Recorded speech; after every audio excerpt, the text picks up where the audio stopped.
everyone, welcome to On Monica's Shelves. Today we're going to be taking a look at my TBR shelf for Romantasy Bingo, which is created by Covers with Cassidy. And this is a great way for year-round to be focusing on romantasy, so romance and fantasy types of books, and just reading a variety of different tropes and themes and different authors and things like that. This is a super fun year-round challenge that I'm super excited to be participating in. So we are going to be going through all of the different prompts, and there is an easy and hard mode, and I'm going for hard mode this time. So we're gonna see how this goes, and I'm going to be going through all of these prompts and the books that I am putting on my TBR for this bingo. I am going to need some help on some of these, so I'll go ahead and say that in the first place. There's going to be a few blanks that I have, and it's because in coming up with these, first of all, some of them are kind of based on when I'm reading them, so I'm going to keep that in mind to be able to add things in a little bit later, and I can shuffle them around as I go. But there's also some prompts that are just a little bit harder, and I'm gonna need your help to come up with some suggestions to add to my TBR, so stay tuned for some of those. But without any further ado, let's get into this Romantasy Bingo TBR. Starting off, the very first prompt is to read a new release, which is a book that you are reading in the year that it was published. Now, this does depend on when I read it, because this runs from November 1st through October 31st of next year. It means that if I read it in November or December of this year, then it obviously would be a 2025 publication. But if I'm not reading the book until January, it's considered 2026, and therefore it's technically not the year that it was published if I read a book that came out this year. So I just have to keep this one in mind. So I actually did not end up putting a book in this category. For easy mode, it is just reading a book that is published the year that you're reading it, but the hard mode is to read a debut author, which I do think adds quite a significant challenge here, but I'm excited to see what kind of books I can come up with, or you can come up with, to add into this one. So that's the first one. Not a great start since my first prompt was empty, but moving on to the second one, I do have a book for this one. So the second prompt is Hidden Identity, with the hard mode being the character is not royalty. Like, the Hidden Identity is not a royal title. And so for this one, I am going to go with Spellcaster. Now, I have an arc of this that I haven't read yet, even though the book is out. We're going to jump past that being a problem, but I do have an ebook and an audiobook for this one, and I have been told that this is going to fit. I am hoping that that's the case, but this one's going to go in for that prompt, and it does match for the hard mode. The next prompt is Take Down the System. This is basically where they're trying to take down a revolution, kind of like rebelling against the powers that be and taking down a corrupt system. And for the hard mode, it is a dystopian setting, and for this I have decided to go with the sequel to Silver Elite by Danny Francis, and that is called Broken Dove. I'm really excited for this. I loved Silver Elite. I gave it 5 stars, and I'm really excited for the release of Broken Dove next year, so I'm going to go ahead and add this one in, as I know that it fits both easy and hard mode. The next prompt is to read a BIPOC author, and you get a hard mode bonus if there are flowers on the cover, and this one I honestly struggled quite a bit just finding the flowers on the cover to be the hard mode version. It was very difficult, but I did find one that I'm really excited to try out, and that one is Make Me a Monster by Kaylin Barron. I read Sleep Like Death by Kaylin Barron this year, and I really enjoyed that, so I'm really excited to try out her next book and see how that's going to go, and she does fit in for both of these prompts. Make Me a Monster looks like a gorgeous cover, so I'm really excited to add this one onto the list. Next up, we have a book that honestly works for me in a lot of different ways, because it is going to also count towards my physical TBR, which is one of my ongoing goals always, to read my physical books. So the next prompt is going to be a book that's written in a first person, and also for hard mode, a new to you author. And for this one, I decided to pick up Spark of the Everflame by Penn Cole. This has been on my TBR for so long. I literally own 3 books and have not read any of them. So like, it is beyond past time for me to have read this already. So this one's going on the list, and I'm really excited for that one. Next, we have a prompt that is related to the title, where the title is Blank of Blank. This is a very common kind of formula for a lot of fantasy or romantasy titles, so this wasn't too difficult, but one of the ones that I'm most shocked that I haven't read yet, also counts for my physical TBR, is Shield of Sparrows by Devney Perry. I've had this book since it came out and never read it, and that's a problem all in its own, but I am finally adding it to this challenge so that hopefully I will get through it relatively soon. Shield of Sparrows fits perfectly, and the hard mode is that it is not related to Fae, and this book is not, so it fits for easy and hard mode both. Next up, the prompt is Indie to Trad Pipelines. So this is a book that was originally indie published, but was picked up for traditional publishing, and the hard mode is that it is a sequel. So for this one, I did decide to go with The Ballad of Falling Dragons by Sarah A. Parker. This is the sequel to When and the Moon Hatched, which I thoroughly enjoyed, and I'm very excited for the sequel to be coming out. Now, this one was picked up for traditional publishing, so the sequel is coming out trad published, but it was originally indie, and that is when I had picked up my original copy and read it. So I am really excited for the sequel to be coming out. The next prompt is Rep Matters. So representation in all of its different forms of marginalized groups, things like that. And for this one, the hard mode is also where it is the own voice of the author. The author is writing representation that they also represent. And for this, I have selected the rest of the Ember and the Ashes series by Sabaa Tahir. I have read books 1 and 2, but haven't gotten to 3 and 4 yet. So I will be getting to these eventually, hopefully soon. And I already own them, so this also contributes to my physical TBR, which I'm always excited for. But most importantly, the representation in here is absolutely so beautiful, and it is the own voice from the author writing about her own representation. So I'm going to throw those on the list. Next up is another blank space. So I might need some help from you guys for this. The general prompt for easy mode is to start a new series. Now, in theory, this should be pretty easy. The hard mode is what's getting me, and because I am trying to do hard mode for all of these, if possible, the hard mode is to have an author who writes in multiple genres, but to have it be a new series. This is hard because I feel like a lot of the authors that I know and love who have read multiple genres and I follow them through the genres, I've typically already started their series, and so I don't have a new series to count, but there's always time, and I'm sure in the new year there's going to be ones that pop up. So this one being empty is not really a bad thing for me either, because I do think it's going to be easier to start a new series later on with an author that has decided to branch into other genres. So I think this one's going to be pretty easy to pick up in the future, but if you have recommendations, I am always open to hearing them. Next up is the prompt for urban setting, and the hard mode is a secondary world, which means it's not our world. And these are really, really fun, very easy to find within fantasy. And the one that I've chosen for my bingo is The Rebel and the Rose by Catherine Doyle. This is the sequel to The Dagger and the Flame, which I read earlier this year and loved it. So obviously I am really excited to read the sequel, so I'm going to put it on here. This does take place in an urban, like, city type of setting, and we have some like rival gangs going on within the story, so I'm really excited to try this one, and it's gonna go on my list. Next up, the prompt is to have a story with ghosts or ghouls, which, like, in theory I thought this was gonna be super easy, and then looking at the hard mode prompt is that the love interest is one of the ghosts or ghouls, and this makes it significantly harder. So I have a couple of options here. The problem is none of them count for hard mode. I'm still gonna add them to my list as possibilities just to kind of go through those options, but unfortunately I don't have anything for hard mode. So if you have a recommendation of something that includes ghosts or ghouls and the love interest is one of them, I'd love to hear those. But my options for easy mode: Soul Searching by Lila Sage. The main character in here seemingly can talk to ghosts. Haven't read this yet, but I'm super excited for it, so I think this one's going to be a great addition. Another option is Ghost Business by Jen DeLuca. This one is taking place in a town that's supposed to be one of the, like, most haunted types of towns, and the two main characters in here run rival ghost tours through the town, so I think this is going to be a really fun addition. I don't know how much the ghosts actually factor into this story, but I loved book 1 because this is book 2 in the Boneyard Keys interconnected series, so I am going to put this one on the list. And finally, one that is a lot more strictly fantasy. Those two are more like a paranormal romance. Ghostsmith by Nikki Palprado. I did read Bonesmith and really thoroughly enjoyed it, so I picked up a copy of the sequel, but I haven't read it yet. And there are in fact ghosts in here, so that shouldn't be shocking by the title, but that's why this one's going on the list. I don't think a ghost is going to be a love interest, if I remember correctly from the first book. So again, I don't have hard mode, but it's fine. We're going to move on, and we're going to get hard mode for a lot of these other ones. Next up, for the prompt of Voice Inside Your Head, I am going to go with Quicksilver by Callie Hart. And wow, big shocker, I have 2 copies of this.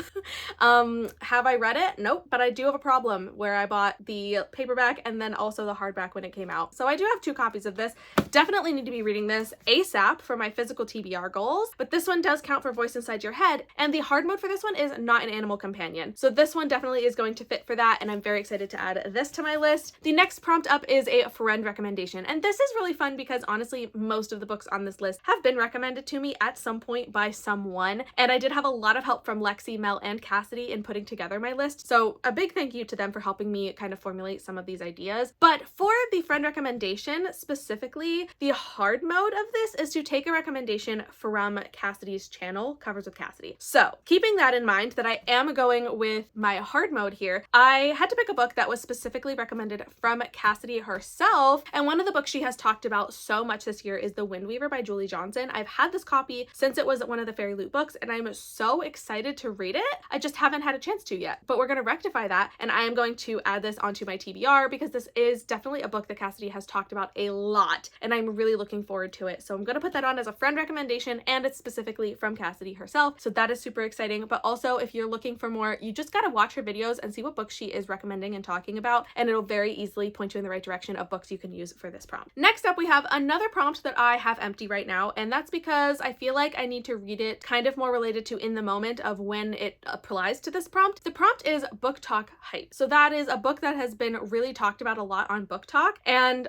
this definitely kind of changes every single week what books are being talked about. So I do think this is going to really rely on when I'm deciding to pick up the book, whether it counts as Book Talk Hype or not. Like, that's why I pick it up. But the hard mode, I think, is going to be extra difficult for this one, because hard mode is to read a book that is still indie at the time that I am reading it. So that means finding a book that is recommended to me on TikTok that people are talking about, but is still indie published. So finding a book that has not been picked up by a traditional publisher when I'm reading it. I do think this is, again, just going to be very dependent on when exactly I'm reading, which is why I've kind of left this open, but I'm also always going to be keeping my eyes open to what can fit into this prompt. Next up, we have a forbidden romance, and with this forbidden romance, the hard mode means that it can't be enemies to lovers, and I do feel like that's a pretty common combination for forbidden romances within Romantasy. But one of the books that I was able to come up with some help from friends was Terror at the Gates by Scarlett St. Clair. I haven't read a Scarlett St. Clair yet, but I have heard a lot about Terror at the Gates and definitely heard it being talked about, so I am going to add this one to my list and hope I can get to it because it sounds really interesting, and I don't really know a whole lot more about it other than how much I have been hearing about it, and it fits the prompt, so we're gonna add it in. Next up, the prompt is Trials. Now this is a crowd favorite. People love a good trials competition kind of vibe, and so that one, not too difficult, but the hard mode is an academic setting. Again, I do feel like this one is relatively easy. I think there's a lot of academic trials, schools, war colleges, things like that are all going to fit with this prompt. But for mine, I decided to pick up Arcana Academy by Elise Kova. This is the Fairy Loot edition, so I am really excited to have a really pretty copy of it. And also it's been sitting on my shelf and I haven't picked it up yet, but I do have the audiobook from Libro FM, so hopefully I will be getting to this one soon, but it's definitely going on my list. The next prompt is 2+ love interests, and I think this one's getting a little bit easier to find. I feel like a lot of books can have 2+ love interests. However, the hard mode is that they can't be a love triangle, and that's a little bit harder to find. I also think it's becoming a lot easier. I think these kinds of books are definitely becoming more popular. The one I've selected is Warrior Princess Assassin by Bridget Kemmerer. Haven't read this one yet, but I've heard really, really good things about it. And I understand that this is going to be a polyamorous relationship, which definitely is going to fit easy and hard mode for this prompt. So it's gonna go right on my list. Next up, we have back-to-back prompts that I don't have books selected for. So again, this is where you come in if you have recommendations. For the first one, easy mode is that it is a single POV, one singular point of view for the story. But the hard mode is that it was published 5 or more years ago. And that's gonna be a little bit harder because I do feel like I'm really fighting to keep up with some of the new releases and wanting to read the books that are coming out. So to look back 5+ years might be a little bit more difficult to try to fit those in. So I have my work cut out for me trying to figure out what book's gonna fit in this one. But the second one is also a little bit harder to find, and this one is a court setting as the easy mode prompt, but the hard mode is that there is an animal on the cover. And I am truly just, I don't know what to put for this one. I'm really lost, so I'm gonna need some help. It's gonna take me some time to think through what options I have here as a court setting and also an animal on the cover. So yeah, this one's blank for now. I just don't even know. I don't know what to do with it. So we're gonna pass and we're gonna go through the rest, and as the year goes on, hopefully one pops up that I can throw in for this prompt. Next up, we have the prompt A Whole New World, which is basically a portal fantasy. And the hard mode for this one is that it is a retelling or reimagining. And I feel like together these two things make it very difficult to find a book that fits, but the one that I'm gonna go with is Bonded by Thorns by Elizabeth Helen. This one is getting reprinted and republished, so I am excited to actually have an ARC copy. I have an ebook of this already. I know it's been out for several years, I believe, but it is getting reprinted, so it is going to definitely be kind of like exploding a little bit more, and I'm excited to dive into this one. I also already have access to it, so it's going to be pretty easy to jump into that. Next, we have Reluctant Allies to Lovers. This is definitely one of my absolute favorite prompts within Romantasy. I love a Reluctant Allies to Lovers. It's very similar to Enemies to Lovers, but I do feel like there's some different dynamics that are sit in there that also just make it so juicy and so good. But for this one, the hard mode is a marriage of convenience, which fits so well with Reluctant Allies because that's typically what ends up happening. And so I love that this is the combination of the prompts. So for this one, I have decided to go with House of Bane and Blood by Alexis L. Menard. I have been told to read this book countless times. I cannot tell you how many times people have told me I should be reading this, like everyone. And so I regret to say that I haven't read it yet, but that also means means I can put it on my TBR for bingo. So it's really working out for the best for me. So I'm gonna add House of Bane and Blood on here because I'm very excited for this, and also it fits these prompts perfectly. Next up, we have easy mode being a one-word title and hard mode being gothic. For this one, it seemed pretty perfect to pick up Enigma by Runix. I did read Gothicana and I really liked it, so I'm excited to try this one out as well. This is a dark academia romance kind of setting, and so I'm excited to try this one. It fits perfectly with the gothic vibes, and also it's one word, so what could be better? All right, we are down to the final 3 prompts, so let's go through them. Next up, we have a shifter romance. Now, shifter romances are really, really fun, but the hard mode is that it is not a wolf shifter, and I think that's definitely a lot harder. So I struggled to figure out what this one was going to be, so I did end up having some help on this one, but I did land on Empire of Flame and Thorns by Marion Blackwood. This is dragon shifters, so it's definitely going to fit the parameters for both easy and hard mode, and that's what I'm looking for here. So I don't know anything more about it, but I hope it's going to be good. It's going on my list anyway. Next up, we have the easy mode being weapon on the cover and the hard mode being a powerless main character. So this one is a little bit more difficult than I expected it to be. Just figuring out the powerless main character, that one's extra tough because I feel like a lot of times the characters realize they have powers partway through the book. So this one was a little bit more tricky. However, for this one, and I'm hoping this counts, honestly, my mind's a little bit fuzzy. I hope this one counts, but I'm gonna go with The Things Gods Break by Abigail Owen. This is the sequel to The Games Gods Play, and in The Games Gods Play, the main character is selected to participate in a competition as the representation of Hades, and the gods gift each of their participants, like each god has a participant in the competition, and they gift them one singular ability that is like tied to that god, but they go into the competition without any powers. So I'm considering that to be powerless, and going into book 2, I don't think she has anything else that is considered powers, so I'm gonna count it. I'm hoping. I don't think it's cheating. That's based on my memory. I have no idea what book 2 is actually going to bring, but I'm gonna throw it in here and hope that it works, and it does have the weapons on the cover. And now the final prompt on the list is to read a chunky series which includes 4 or more books. Now this shouldn't be too hard, honestly. There's lots of options out there. The hard mode is that it is a series that's interconnected with another, and that's where it can get a little bit tricky. That means you're gonna have a lot of books and a lot of series that are all connected, and you know what? It's a lot. But the one that I landed on is Blood and Steel by Helen Shorer, and I have heard a lot of things about this book. I feel like I've heard people talk about this for a long time, and I've never tried them, so I think it's about time. So I'm gonna put it on my list, and this is a chunky series, so it's definitely gonna count in a lot of different ways, and I know that there's lots of different interconnected things that are going to go along with it, so this seems like the perfect addition. Now, on top of all of those prompts, I also did come up with a couple other books that, as I was trying to brainstorm things that were going to fit within these prompts, I also had some alternate options, and I'm just gonna throw these out as like ones that I thought about putting on the list and didn't end up making it, but like, I don't know, they could be swapped in or out at some point. First off is Fearless by Lauren Roberts. At this point, I have still not read this book. This is book 3, and I haven't read it yet, so it's going on the list. It's also quite chunky, and I have regrets over not reading it at this point, but that's why it became one of the contenders. It just didn't make the final cut. Next is A Curse Carved in Bone by Danielle L. Jensen. This is another one that is a sequel to one I've already read, just haven't actually gotten to book 2 yet, but I've heard good things, and I definitely want to try that one at some point. Next is The Dragon Wakes with Thunder by KX Song. This is the sequel to The Night Ends with Fire, and I really loved that one, so again, I have the sequel, just haven't been able to read it yet. I thought it would fit in with a couple of these prompts, and I do think it fits. It just ended up not making the final cut, my bad. And then the last one is The Veiled Kingdom by Holly Renee. This is Bookish Box edition, I believe.